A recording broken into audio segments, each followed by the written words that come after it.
2001 is a fitting theme for the South Carolina Gamecocks, a football program with their eyes fixed on a past to remember and a future to build on. After a 10-1 finish and a number 2 national ranking in 1984, the Gamecocks have found themselves surrounded by an emotional rocket called Black Magic. The magic is what causes a normally quiet campus to transform into the euphoria that is Williams-Brice Stadium on any football Saturday.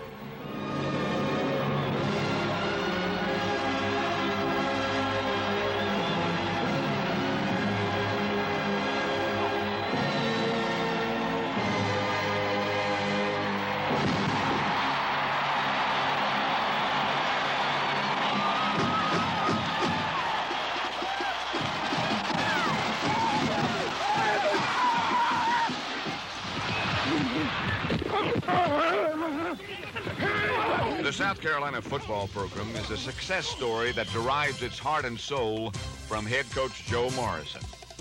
He's a man I respect, he's a man with a deep commitment, and a man I call a good friend. Hi, I'm Pat Summerall. I've spent the day here at the University of South Carolina. I've met the individuals involved and I've toured the facilities. I've been very impressed, and I'm sure you will be too. So now let's take an inside look at University of South Carolina football. A first impression of the South Carolina campus shows you its deep history. Be it architecture from the 1800s or a Heisman Trophy won in the 1980s by George Rogers. Joe, I've been to a lot of colleges, but I've never seen anything quite like this. What are you trying to accomplish here? Well, this was the idea of our athletic director, Bob Markham, and it's our Hall of Captains. And what we're trying to accomplish is South Carolina had not had a great deal of tradition before we both arrived, and we think with this Hall of Captains that we hope to start establishing that tradition. And it goes back to the early 1900s right up until the present time. And we're about halfway finished of getting all the portraits on the wall, and we hope to be completed here probably by the end of the year. I see some names as we walk down the hall that are very familiar to me. Alex Hawkins, Bobby Bryant. There's Bill Currier, Steve Corson, and Max Runiger I see on the next picture, who had quite a rewarding experience last year with the 49ers. Well, he played for the Super Bowl champions, and I think that's one of the great things about the University of South Carolina, all these people in the pros, but yet they come back and they have a tremendous amount of interest in the university and the football program, and we're certainly very proud to have had them as part of the University of South Carolina history. Well, you should be very proud. It's very impressive. Good job. The players and coaches embody the very nature of their head coach. Good job. Here, up in the cone, Ryan, up in the cone. Get your weight down. Now, get out, get out, get out. That's nice. Find the ball on the first step. There you go. Good job, good job. Sit. Hit. That's it. Work. All right, I'll buy that. I'll buy that. Tom, the other night, when you got a cutoff, you pushed him in the backfield like this, and you're up here. You did it one time too, Fitz. You got him all the way. You popped him and knocked him off the ball. But when you come upfield like that, what did you do? And what did you do when you got too far upfield? Open the lane right here. Hard work and dedication are what Joe Morrison used as a foundation to a playing career that saw his number 40 retired by the New York Giants, and a coaching career that has been nothing short of spectacular. Waste any time his first year at Carolina, showing everyone he meant business. Faced with the second toughest schedule in the country, he guided his youthful team to a 5-6 mark. And this year, surprising everyone with a 10-1 record, a number 2 ranking, a trip to the Gator Bowl. He's respected, he's tough, he's fair, he's open, and he's honest. And I'm proud to say he's the 1984 Walter Camp Football Foundation Coach of the Year from South Carolina, and a good friend, Joe Morrison.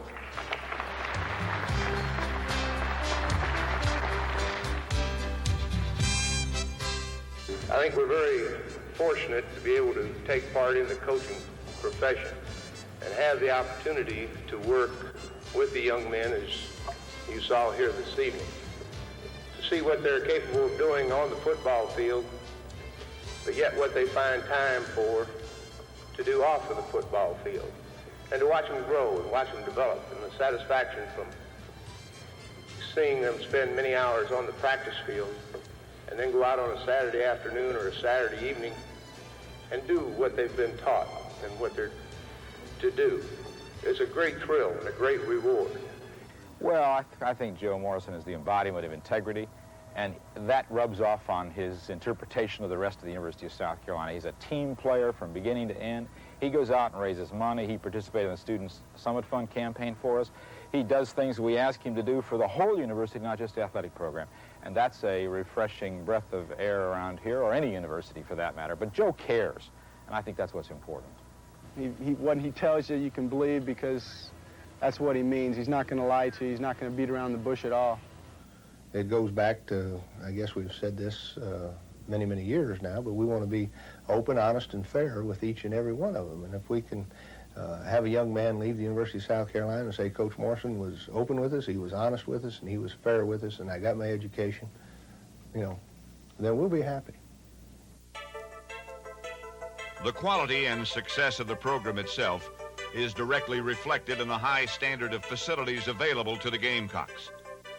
The meeting rooms and weight room rival those available at any school in the country.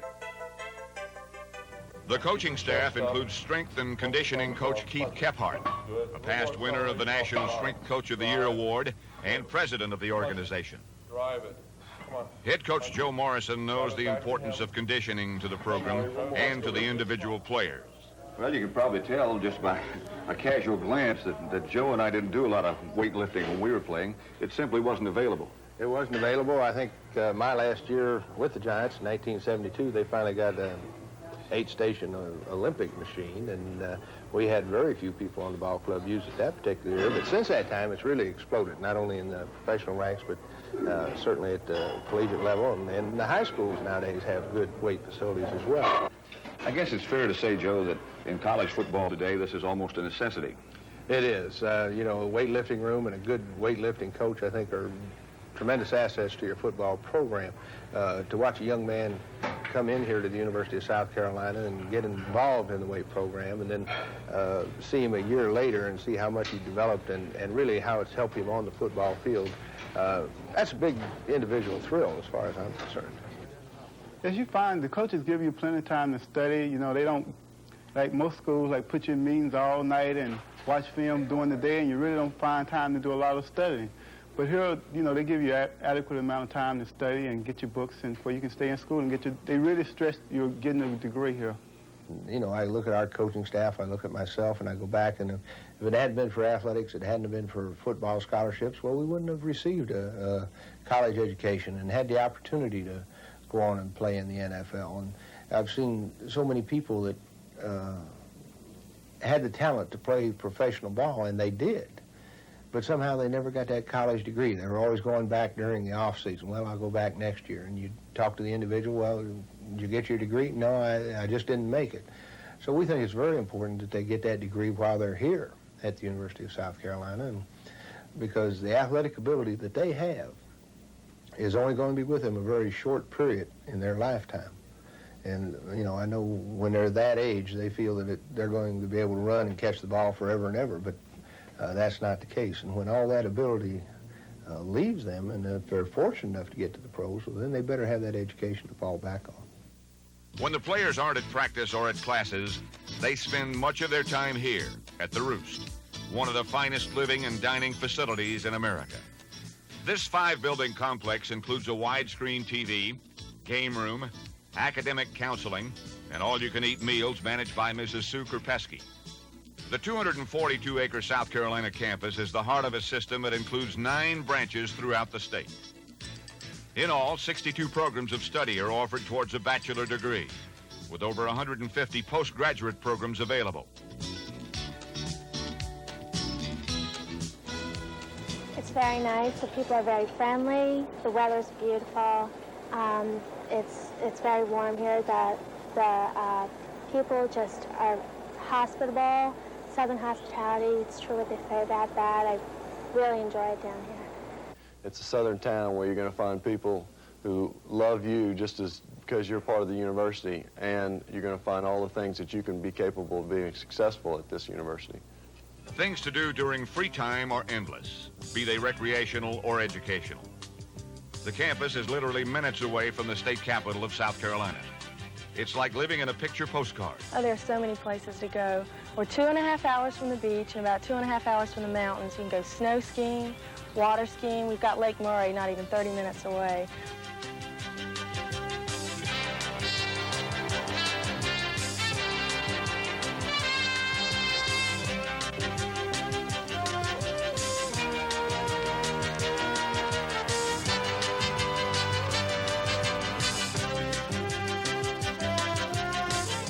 Standing in stark contrast to this calm and serenity is Williams-Brice Stadium on a football Saturday. The team has grabbed the hearts and spirits of the entire state and joined in creating the invincible emotional force known as Black Magic. National attention goes with the uniform, as does a following that works as hard as the players on game day. For as the players are warming up inside the stadium, the fans are warming up outside. Once the Saturdays get started, you know, you can feel Carolina fever in the air. You can see all the banners around campus and everyone with their Carolina paraphernalia on, and you can just really feel it in the air. During the past 2 years, over 1 million fans have packed Williams-Brice Stadium. Fans at South Carolina really play a big part. You know, you bring teams like Notre Dame and Southern Cal into your stadium, and you got 75,000 people pulling for you. That's quite a big advantage for the home team. When you look at the support of over 70-some thousand in our stadium every Saturday we play, the Black Magic is really caught on around the state, and people showing up in the black shirts and outfits and the black flags. So coming to Carolina to watch a football game is really an all-day affair and one that'll provide you a great deal of excitement. The love affair between South Carolina and the Gamecocks has helped create a bond both in the stands and on the field. You have a feeling for your teammates, and you know, you have a feeling about their general well-being and things like that. I think it just gives you an extra incentive to play better and play harder. Black Magic and Joe Morrison have arrived. No one plays harder than the South Carolina Gamecocks.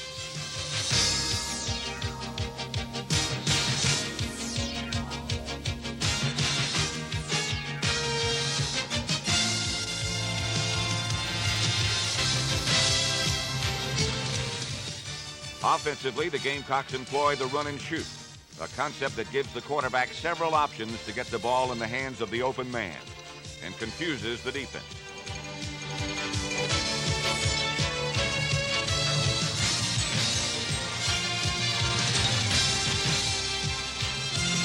The defense is known as the Fire Ants, a swarming, hustling, everyone to the ball defense that can dominate the line of scrimmage.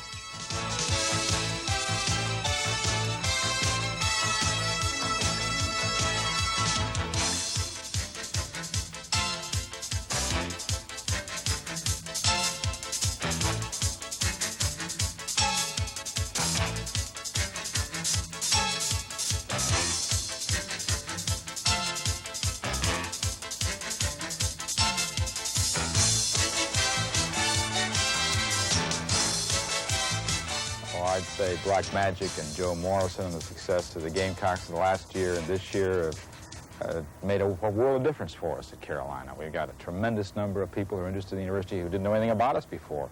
And we're willing to take full advantage of that, by the way. And we think it's going to attract the kind of people, the students, the athletes, that are going to put this on the map as one of the first-class universities in America. The South Carolina Gamecocks are looking at a promising future and looking at who can help build on their winning tradition. It's a very exciting university. The people here treat you real nice. It's a place where if you come, you'll feel comfortable. You can call it a home, because it's my home now. Well, in my mind, looking at the University of South Carolina, you got the great educational aspects of the university. You got the support of the people of the state. You have the support of the administration. You got excellent facilities. We like to think that we got a fine coaching staff that's as knowledgeable as any in the country, and you're going to play a big-time schedule. And to me, if I was a young man and looking at the university, I would know that I'm going to get a good education, I'm going to play a big-time schedule, and I'm going to take part in a football program that is a first-class program. South Carolina football is a first-class program for both academics and athletics. The team's success and black magic flow out of Williams-Brice Stadium and touches the entire state. They are truly a team with a past to remember and a future to build on. Well, I think you've seen the excitement that is South Carolina football. I know I have. Now let's take a look at this year's highlights. The 1986 Gamecocks sent people rushing to the dictionary for words to describe the season. With one of the nation's most high-powered and exciting offenses, the run and shoot, South Carolina provided overflow crowds with thrills and enjoyment. Record-shattering performances by newcomers like quarterback Todd Ellis and running back Harold Green were the order of the day.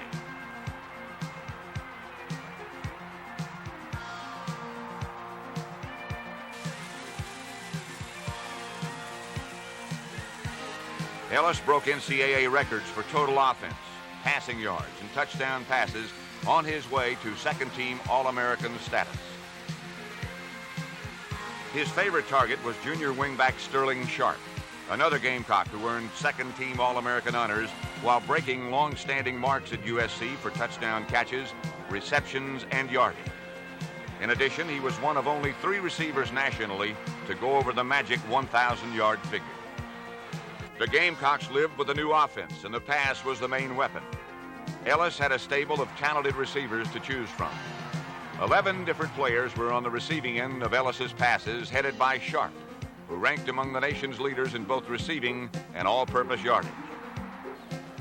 When Ellis couldn't get the ball into this talented athlete's hands, he had to look no further than sophomore Ryan Bethea. He averaged 21 yards per catch, and when he caught the football, he could find the end zone.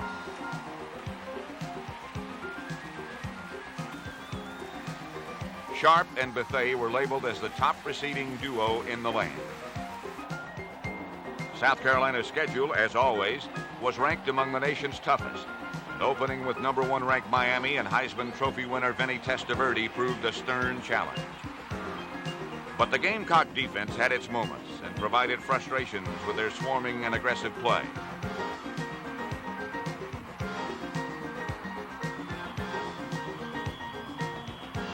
The run and shoot had a fine coming out as Ellis connected on a pair of touchdown strikes. Who would have known early on that freshman Ellis would throw for more yardage during the season than the Heisman winner?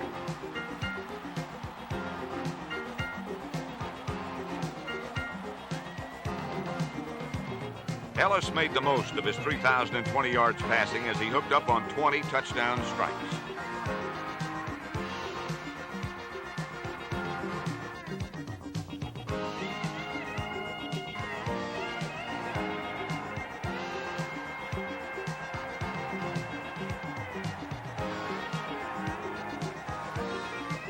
His considerable talents and national ranking didn't go unnoticed, as he was named to the Sporting News second-team squad and was tabbed by the Associated Press for honorable mention honor.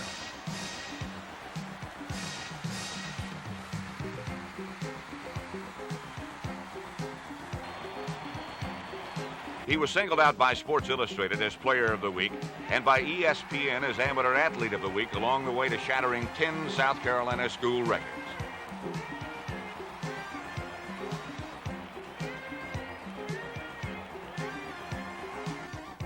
Ellis was not alone in throwing the football. Freshman signal caller Pat Turner completed over 70% of his passes, including touchdown tosses to Hardin Brown and Sterling Sharp.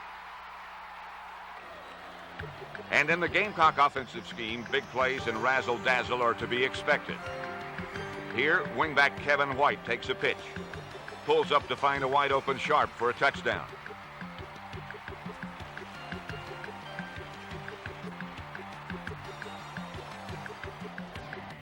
The end around was another potent weapon for the Gamecocks. Wide receiver Jones Andrews executes the play to picture perfection, trotting into the end zone untouched, thanks to the young and talented Gamecock line, led by honorable mention All-America offensive tackle Mark Fryer, Woody Myers, Charlie Gowan, Paul Shivers, and Curtis Hill. The Fire Ant defense started out slowly, but as the season went along, their aggressive style of play began to bear fruits.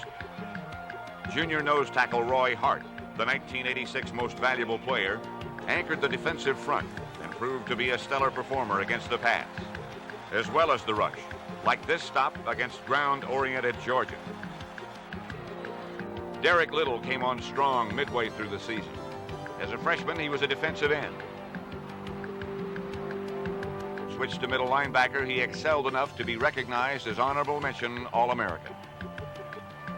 Junior free safety Greg Philpott was named for the second straight year as All-South Independent and honorable mention All-American for plays like this dramatic, hard-hitting stop against powerful Nebraska. Philpott proved that he was equally impressive against the pass as he picks off a sure touchdown against Florida State.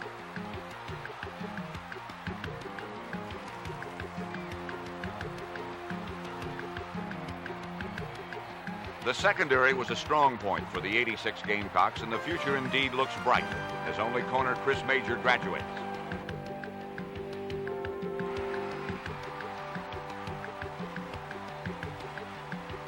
Two of the team's pass interceptions were returned for touchdowns. Tri-captain Kenneth Robinson tightropes his way in for the score.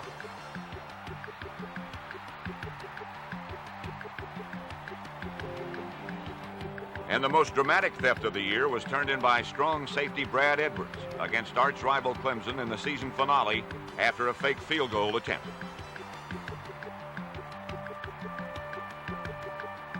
Good pressure on the opponent's quarterback can lead to interception.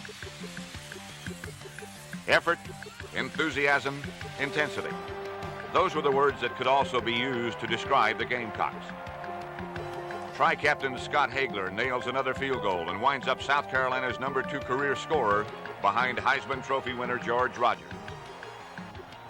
Hardin Brown would not be denied at Virginia Tech.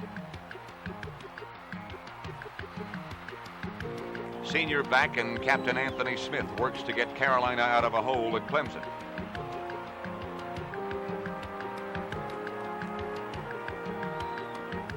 In Kevin Hendricks has a nose for the football and the right idea. Tackle the man with the ball.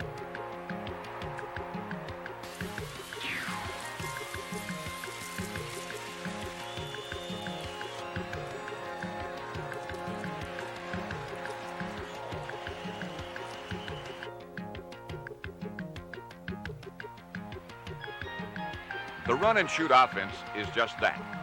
Passing or running the football. And although the Gamecocks threw for a school record 23 touchdowns, they showed they could score on the ground as well with 16 rushing TDs.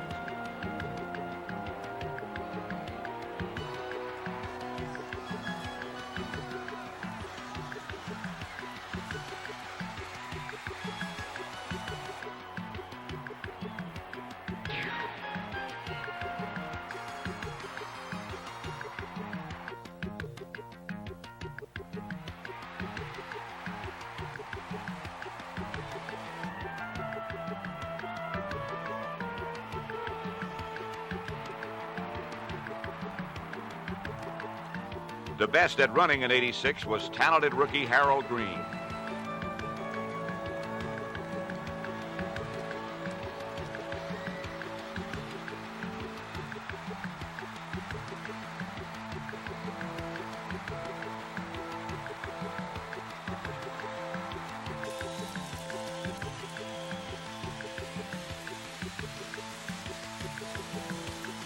In addition to leading the team in rushing, he also set school standards for touchdowns scored by a freshman and in pass receptions.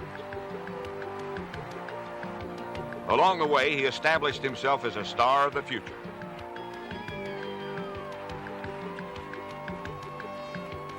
Exciting, thrilling, imaginative, and record-setting.